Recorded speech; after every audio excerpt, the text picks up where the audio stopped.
Son royaume n'a pas de limite. Hein? Savez-vous que, au même titre qu'il existe un mystère dans le temps qui n'a pas de fin, nous appelons ça l'éternité. Dieu vit dans l'éternité. Cela veut dire qu'il n'a pas de commencement et qu'il n'a pas de fin. Ça, c'est ce qui se passe dans l'espace temporel. Dites avec moi, l'espace temporel. C'est celui dans lequel je vis. Et c'est celui qui n'aura pas de fin. Imaginez, aucune fin, aucune étendue devant vous ne pourra être limitée. Non seulement vous vivez l'expérience sur cette terre, mais au ciel, vous allez vivre éternellement l'expérience. Ce n'est juste qu'un début. Et ce que Dieu a commencé, dans le temps, il va l'achever. Tout ce qui est en construction va un jour être achevé parfaitement. Amen. Et dans le temps, il n'y aura aucun arrêt à la jouissance, au profit et au bénéfice de ce que Dieu a commencé et de ce qu'il va achever. Alléluia. Amen. Imaginez, le temps n'a aucune limite. L'espace n'a aucune limite. Quand nous pensons à cela, on peut devenir fou. Parce que l'esprit humain ne peut pas comprendre. Aussi intelligent que puisse être l'esprit humain, il bloque. Parce que l'infiniment grand appartient à la compréhension spirituelle. Notre esprit peut le comprendre par la foi, mais notre intelligence bloquera. J'ai une bonne nouvelle. Laisse ton intelligence en pause et fais fonctionner ton esprit. Alléluia. Il n'y a aucun espace qui limitera mon action. Aucun espace qui m'arrêtera. Aucun vide. Plus je marche et plus je découvre. Plus j'avance et plus je découvre. Alléluia. Chaque jour que Dieu fait, tu dois découvrir l'espace que Dieu met dans ta vie. Je vous le disais tout à l'heure, Jésus est une personne et cette personne ne peut pas être comparée à notre personne parce que la personne de Dieu est omniprésente. L'espace de sa personne n'a aucune limite. Savez-vous que les démons ont une limite dans l'espace? Oh! Dieu n'a pas de limite, mais les démons ont une limite. C'est pourquoi leur espace est sous le contrôle de ma foi. Parce que mon espace à moi est l'espace de la personne de Christ et n'a aucune limite. Comment est-ce possible qu'un démon puisse être dans un corps? Comment est-ce possible que 10 démons puissent être dans un corps? Quel est donc l'espace qu'ils occupent? Est-il possible que 5000 ou 6000 démons soient dans un corps? Quand Jésus chassera légion, comment mettre 5000 esprits dans l'espace d'un corps? Parce que les démons sont tellement vaincus qu'ils ne prennent qu'un espace microscopique. Ils ne peuvent pas donner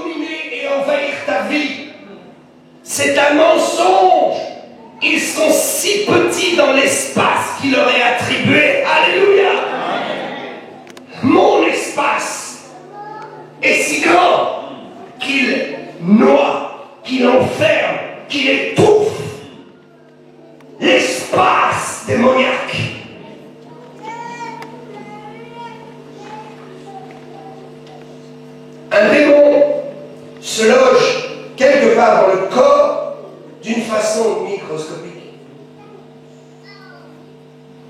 Il ne faut pas avoir peur de la maladie. Elle ne représente rien. Il ne faut pas avoir peur de ses conséquences, car nous contrôlons les conséquences, parce que la Bible dit que nous sommes un temple.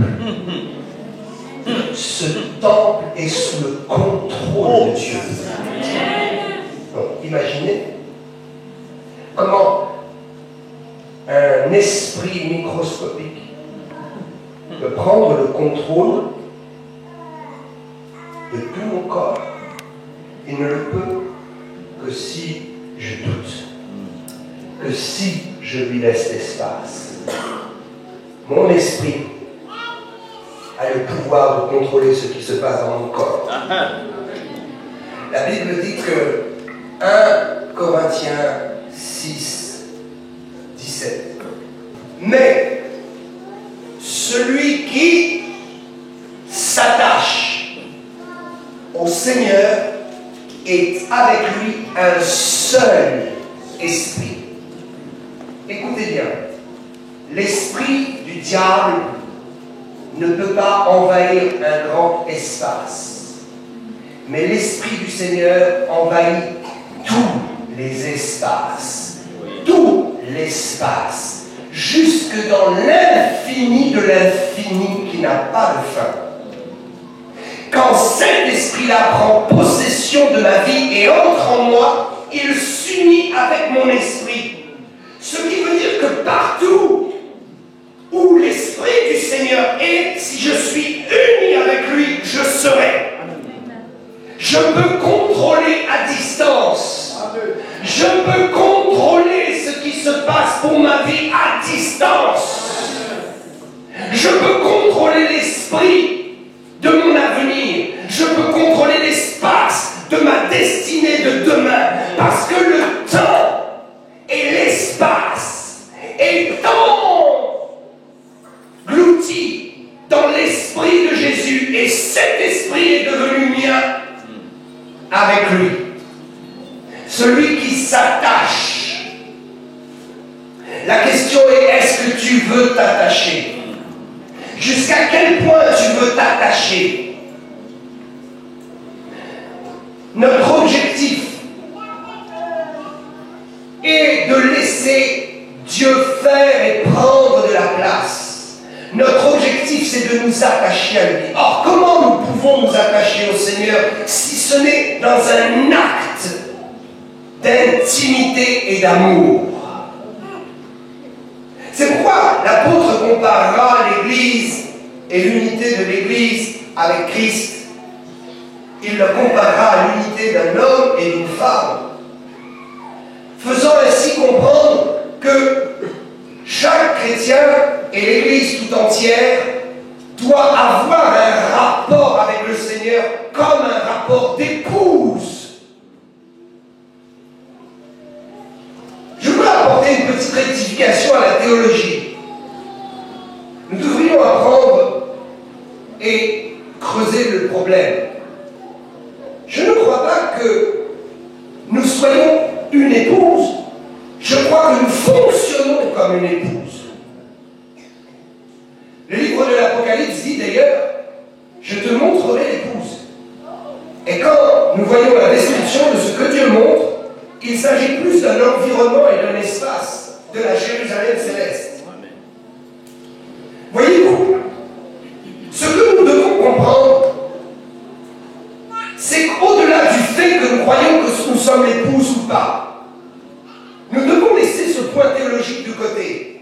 Mais ce que nous devons comprendre, c'est que de toute façon, Dieu nous demande de nous comporter et d'être comme une épouse vis-à-vis du Seigneur, afin de nous unir à lui et de ne faire qu'un. Plus nous allons chercher sa présence, plus nous allons chercher les actes d'unité et d'amour avec lui, et plus le Saint-Esprit va nous unir dans une confusion pour les hommes entre notre esprit et l'esprit de Christ. C'est ainsi qu'on te verra et on dira, waouh, j'ai cru voir Jésus. Quand ton esprit s'attache à l'esprit du Seigneur, ta personne est confondue dans la personne de Jésus. Et même le monde peut le voir. Regardez ceux qui se convertissent. Quand ils vont voir leurs amis, ils disent « Oh, mes amis n'en reviennent pas. » Ils disent que j'ai rajeuni, que mon visage a changé. Parce que lorsque tu t'unis au Seigneur et que tu commences une marche d'unité avec lui, une transformation de tout ton être s'opère. C'est ainsi que tu comprends que le salut est acquis. Je voudrais vous mettre à l'aise sur le fait que si vous avez reçu le salut, il faut croire que ce salut est acquis définitivement. Et que le salut ne dépend pas de votre marche, mais dépend juste de votre attachement. Nous avons appris dans nos milieux francophones, on nous a tellement appris cela, on a tellement été sur un chemin de plus en plus hérétique pour nous dire, en fait, la vie chrétienne c'est quoi? La vie chrétienne est une marche dans la sanctification. Faux! La vie chrétienne est une marche dans l'unité. Celui qui s'attache au Seigneur, il n'est pas dit celui qui se sanctifie devient. Il est dit celui qui s'attache. Celui qui s'attache va se sanctifier de lui-même. Mais celui qui cherche par ses efforts à se sanctifier en oublie de s'attacher. C'est ainsi qu'il va vouloir faire des œuvres pour plaire à Dieu. C'est ainsi que petit à petit, notre évangile est devenu un évangile de la recherche du mérite. Ce que nous avons condamné il y a 500 ans à travers la révolution protestante a disparu. En l'espace de 500 ans, la révélation du salut par grâce a subitement décliné. Et même si nous disons nous sommes sauvés par grâce, dans les faits, nous cherchons à plaire à Dieu, alors que Dieu ne nous demande pas de lui plaire, il nous demande de nous unir. C'est cela qui lui plaît. Nous cherchons à lui plaire et à faire des œuvres. Écoutez bien la différence entre plaire à Dieu et plaire à Dieu. Oui, il y a une différence entre le fait de plaire à Dieu d'une certaine façon et plaire à Dieu d'une autre façon. Plaire à Dieu, cela consiste à rechercher sa présence et l'aimer et lui démontrer que nous avons faim et soif de lui. Cela lui plaît. Et nous sommes en odeur de sainteté lorsque nous cherchons à consommer sa grâce, à être dans sa présence. Mais lorsque nous cherchons à faire des œuvres pour devenir meilleurs et dire « Oh Dieu, regarde ce que j'ai fait, ça te plaît, n'est-ce pas? Dieu n'a que faire de tes efforts. Dieu, regarde, je n'ai pas fumé aujourd'hui. Ça te plaît, hein? Ça m'a coûté. Dieu dit, inutile. Mon fils a payé le prix pour ça. Tes efforts ne pourront rien t'apporter. Crois simplement que je t'aime tel que tu es et que je t'aime tellement que c'est moi qui vais te transformer. La Bible dit, mais maintenant, sans la loi, maintenant, avant ce n'était pas possible, mais maintenant que Jésus a tout accompli sur la croix, maintenant, sans la loi, la loi, ce sont les œuvres. La loi, c'est chercher à plaire à Dieu. La loi, c'est croire que si je fais un pas de travers, Dieu va me frapper. Cessez de croire parce que vous avez glissé que Dieu va vous frapper. Vous vous êtes déjà fait assez mal en trébuchant. Dieu voit son enfant qui s'est fait mal en tombant, il ne va pas en rajouter. Quelle est la mère, quel est le père qui, voyant son enfant tomber, même après avoir désobéi, quel est le père ou la mère qui viendrait en rajouter en frappant l'enfant qui vient de chuter et de se faire mal? Il courra et il prendra l'enfant dans les bras et dira: c'est rien, je vais te soigner. Oh, alléluia.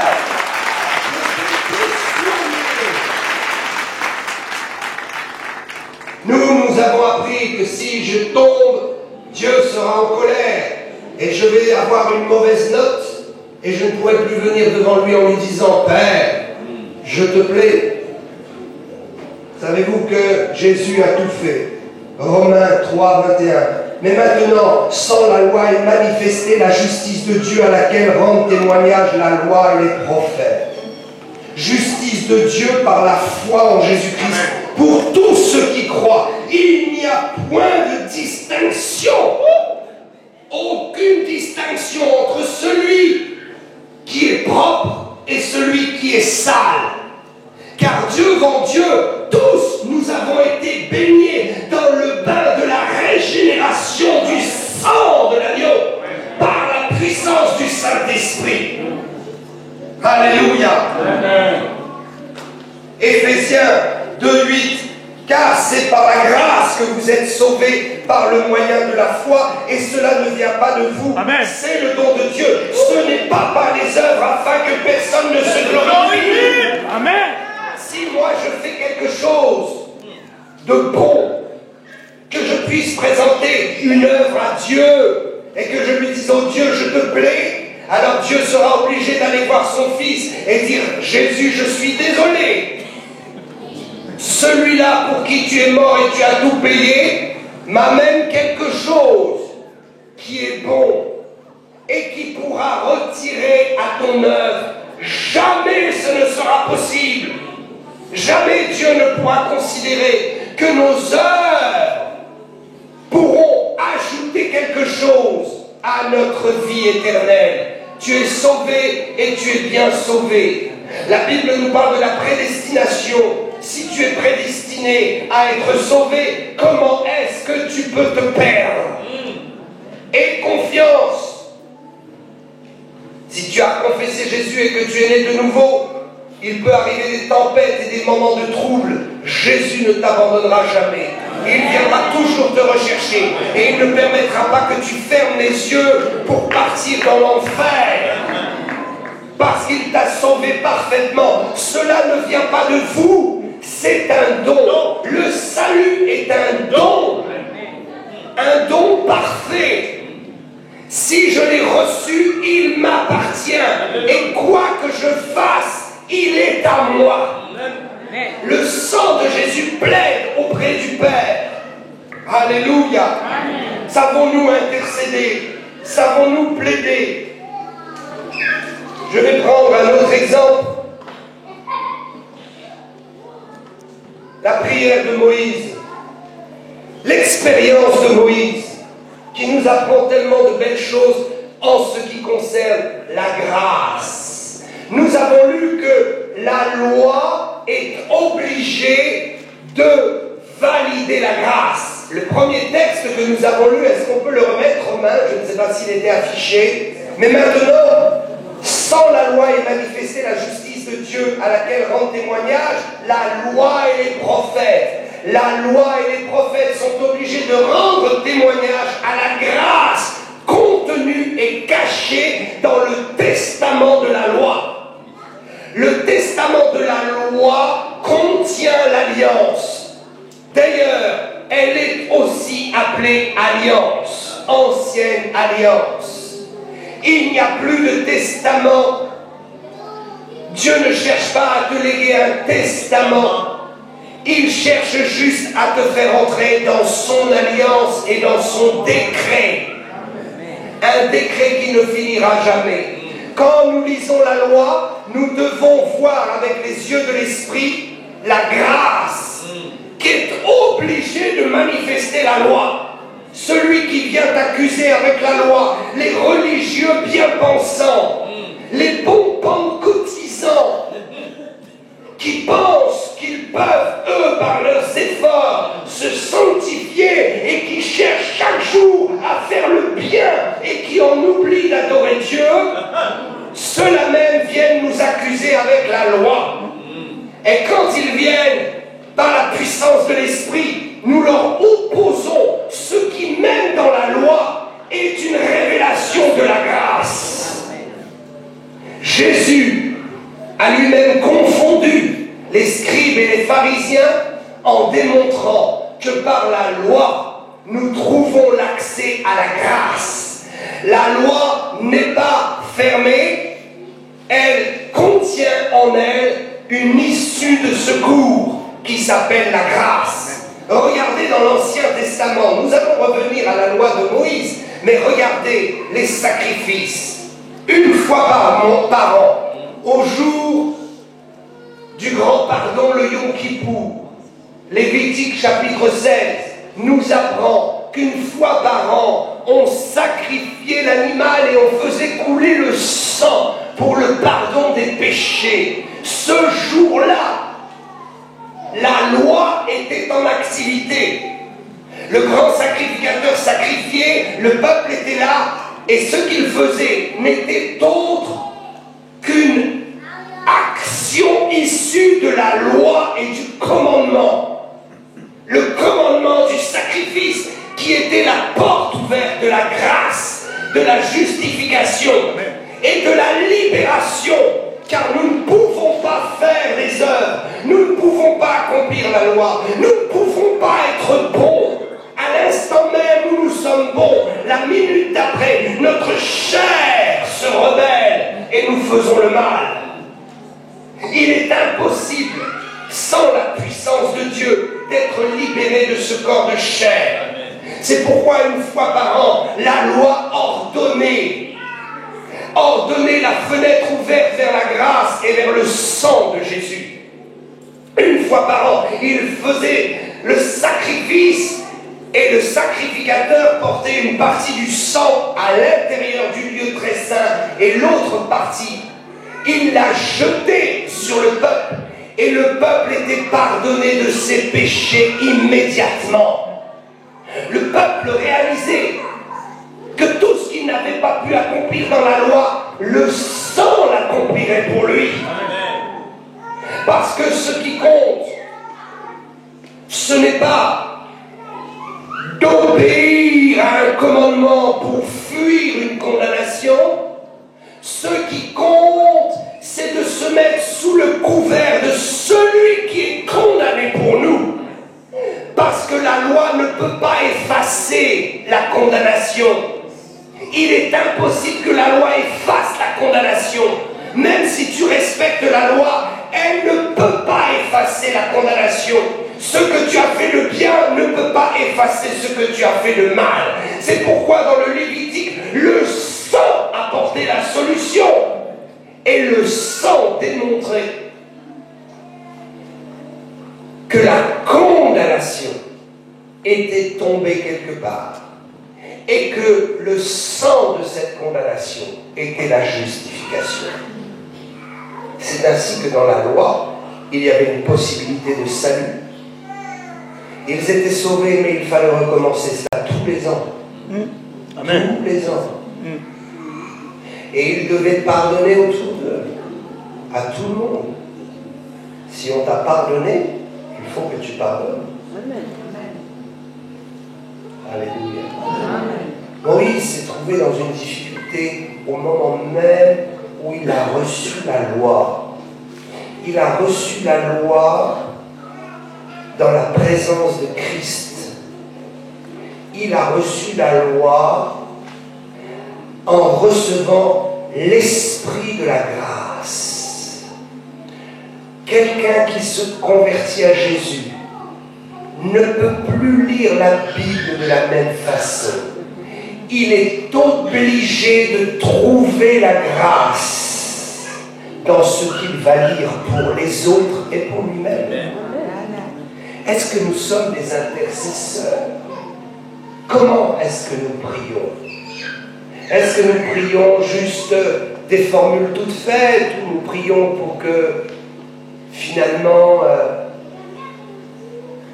notre devoir religieux soit accompli, ou est-ce que nous prions avec des entrailles de miséricorde?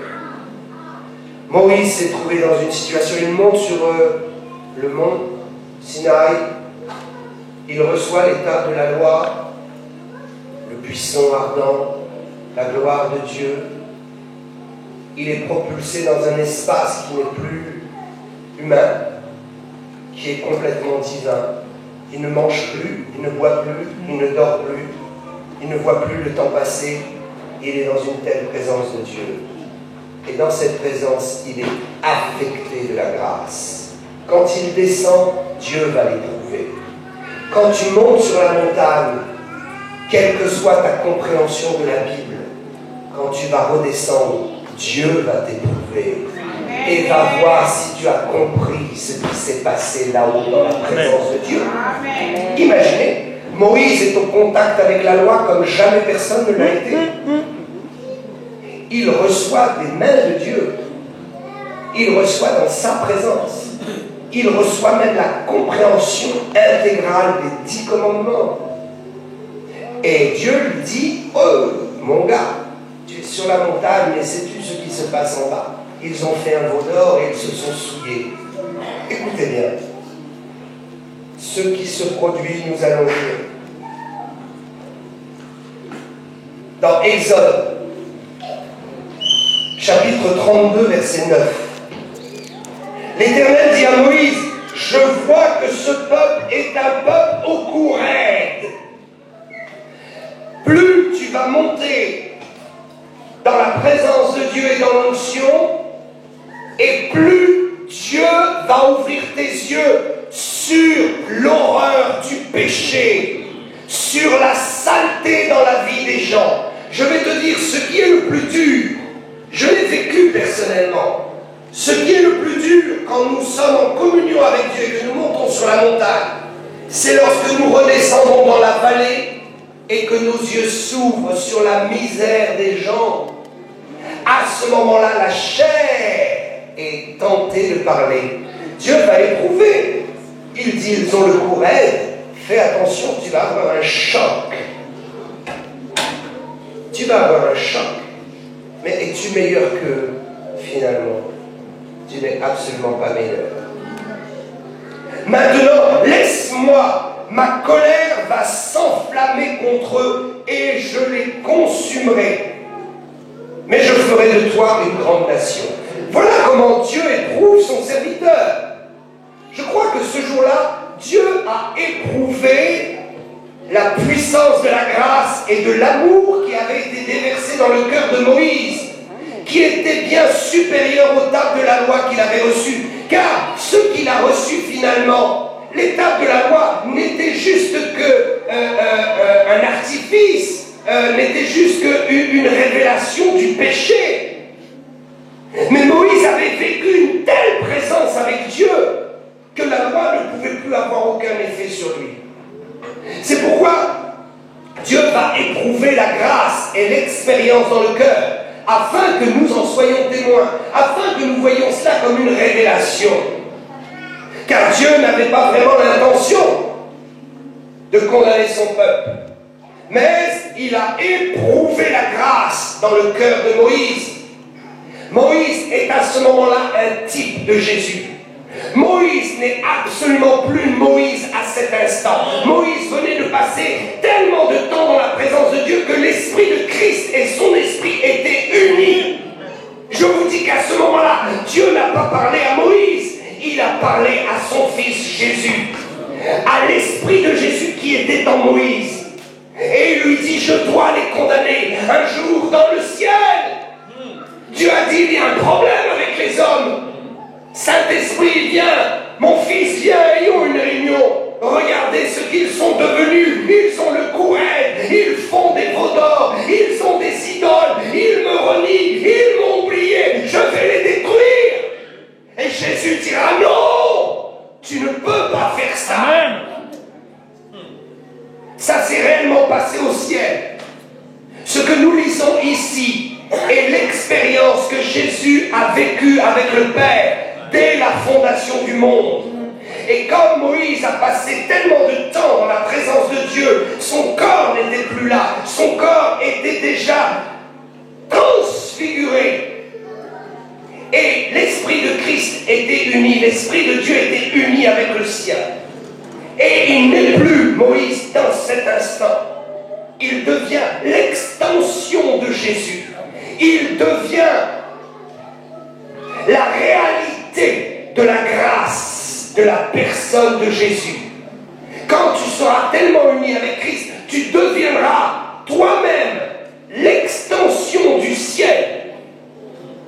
Et ce ne sera plus toi qui parleras. Ce n'est pas Moïse qui a parlé, c'est l'Esprit Saint qui a parlé. Et l'esprit de Moïse ne pouvait qu'acquiescer, car il était en union parfaite avec ce que l'Esprit Saint lui faisait dire. Maintenant, laisse-moi, ma colère va s'enflammer. Laisse-moi, et je les consumerai. Mais je ferai de toi une grande nation. Oh Père, ce n'est pas à moi que tu avais promis, c'est à Abraham. Moïse réalisera, il dira en lui-même, ce n'est pas moi qui a été choisi pour cela. Tu détruiras la semence d'Abraham et tu me redonneras ce qui était à Abraham. Non, mon Père, ne détruis pas.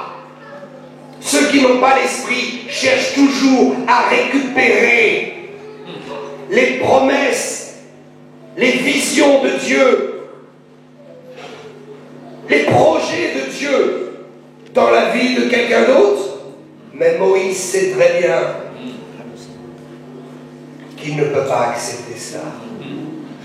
Jésus dira, non, Père, je ne veux pas régner, moi. Je veux qu'il règne avec moi. Tu as promis qu'il serait sauvé, qu'il serait une grande nation devant toi. Moïse implora l'Éternel, son Dieu, et dit, pourquoi, ô Éternel, ta colère s'enflamme-t-elle contre ton peuple? Il y a quelque chose qui n'est pas logique. Cette colère de la loi ne peut pas fonctionner, car c'est ton peuple. Écoutez bien, la Bible dit que Dieu s'est choisi un peuple. Dieu s'est choisi un peuple parmi les peuples. Il est allé choisir Abraham. Et à travers les reins d'Abraham, il s'est choisi un peuple au milieu des peuples. Après Babel. Dieu a parcouru la terre. Il a vu qu'ils étaient en train de faire cette tour de Babel. Et Dieu dit, non, je vais vous diviser. Je vais vous empêcher de faire la grande erreur de l'humanité. Et pendant cette dispersion, Dieu dit, oh, il faut que je choisisse parmi ceux-là. Et il a choisi. Est-ce que c'est Israël qui a choisi Dieu? Non. Est-ce que c'est Israël qui est venu dire à Dieu, sauve-nous, fais de nous une grande nation? Non. Ils n'ont rien demandé. Alors s'ils n'ont rien demandé, c'est Dieu qui est responsable de son appel. Soyez tranquille. La Bible dit, ce n'est pas vous qui m'avez choisi, c'est moi qui vous ai choisi. S'il vous a choisi, restez juste simplement tranquille. Restez tranquille. Ça dépend de lui. Ça dépend de son appel. Ça dépend de sa volonté. Dieu est grand. Est-ce qu'il va choisir pour se renier lui-même? Non, j'ai confiance. Et il y a des couples qui ont des enfants qu'ils n'ont pas choisis, et pourtant ils les aiment et ils donneraient leur vie pour eux. À combien plus forte raison un Dieu qui nous a choisis et engendrés prendra soin de nous? Je suis son enfant. Détruirais-tu ton peuple? Entre parenthèses, celui que tu as choisi, que tu as fait sortir du pays d'Égypte pour une grande puissance, par une grande puissance, pardon, et par une main forte. Est-ce que c'est toi qui as quitté ce monde? Non, mon ami. C'est Jésus qui t'a fait quitter ce monde. Est-ce que c'est toi qui t'es délivré? Non, mon ami. Tu étais malade, tu étais dans les angoisses, tu étais perdu, ta vie ne valait rien. Tu n'avais aucun objectif, tu vivais dans l'angoisse de l'Égypte, du péché, de la mort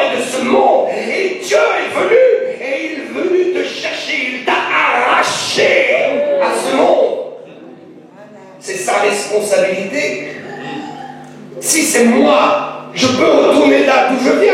Mais si c'est lui qui m'a ôté, il va me garder. Il va me garder. Il ne m'a pas retiré de là-bas pour me faire retourner. Moïse dira, hé, Père, tu les as fait sortir, ils ne t'ont rien demandé. Tu les as fait sortir de là-bas pour les amener ici. C'est toi qui l'as fait. Donc maintenant, accomplis tes desseins. Tu ne peux faire que cela. Tu es un Dieu glorieux. Oh, pourquoi les Égyptiens, diraient-ils, c'est pour leur malheur qu'il les a fait sortir. Oh, mes amis, est-ce que tu crois que tu vas pouvoir retomber dans ta fange? Non, Dieu est un Dieu jaloux. Dieu est un Dieu qui est fier. Dieu est un Dieu qui achève ce qu'il commence. Dieu est un Dieu qui ne permettra pas que ses ennemis se moquent de lui à cause de ta chute. Quelle que soit ta chute, elle est cachée en Christ. Elle est sous le contrôle de Christ. Quels que soient tes péchés, Dieu est là. Il t'a sorti de l'Égypte. Tu n'es plus un Égyptien. Tu n'es plus un Égyptien.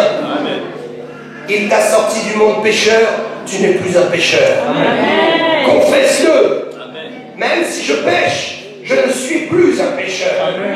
Pourquoi? Parce que ce que je peux faire en faute n'est plus consigné devant Dieu comme un péché de mort. Je fais ce que je veux de ma vie et parfois je fais ce que je veux avec mon corps.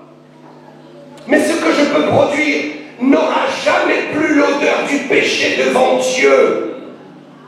Cela sera pardonné. Alors est-ce que je dois pécher? Non, mon ami. Amen. Tu dois jouir de sa présence et de son amour. Et tu dois comprendre que la consommation du péché dans la chair donne un bonheur, mais que la consommation de sa présence dans ton esprit, aïe, ça donne tout. Amen. Tous les bonheurs du monde, tous les bonheurs de la vie. C'est parce que tu n'as pas encore consommé le bonheur de sa présence dans ton esprit. C'est pour cela que tu as encore envie de jouir d'un plaisir dans ton corps. C'est pour cela que tu es encore religieux et que tu dis, je dois me sanctifier, je dois me sanctifier. Parce que le corps t'attire encore. Moi je vais te dire, celui qui est uni à Christ en a fini avec le péché. Celui qui est uni à Christ ne dit pas, demain je vais consommer le péché. Non. Celui qui est uni à Christ et n'a plus envie de tuer personne. Alléluia. L'Éternel dit, ah, c'est fini, je reviens du mal que j'avais déclaré vouloir faire. L'Éternel revint du mal qu'il avait déclaré faire à son peuple. La loi crie, condamne-le, condamne-le. Les pasteurs méchants disent, Dieu regarde mon frère a péché, condamne-le, écarte-le de la scène de l'évangile, écarte-le de la scène politique de l'évangile, parce que pour eux l'évangile c'est de la politique. Mais ils oublient qu'il n'y a pas de politique parce qu'il n'y a qu'un seul roi qui ne sera jamais détrôné.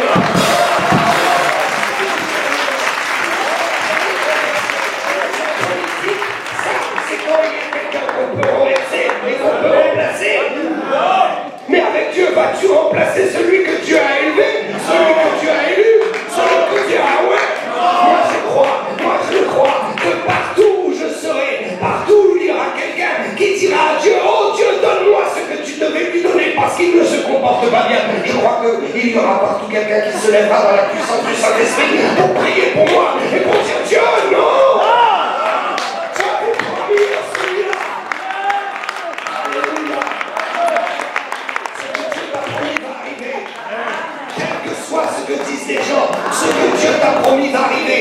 Quel que soit ton cheminement et tes chutes, ce qui va arriver, c'est que Dieu est Dieu et qu'il va faire selon ce qu'il a prévu de faire.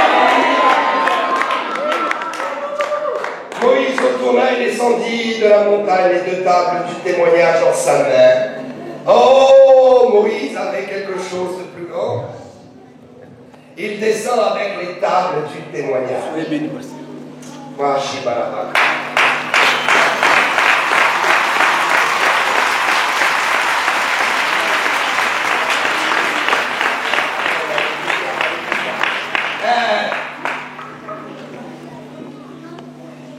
Moïse descend avec les tables de quoi?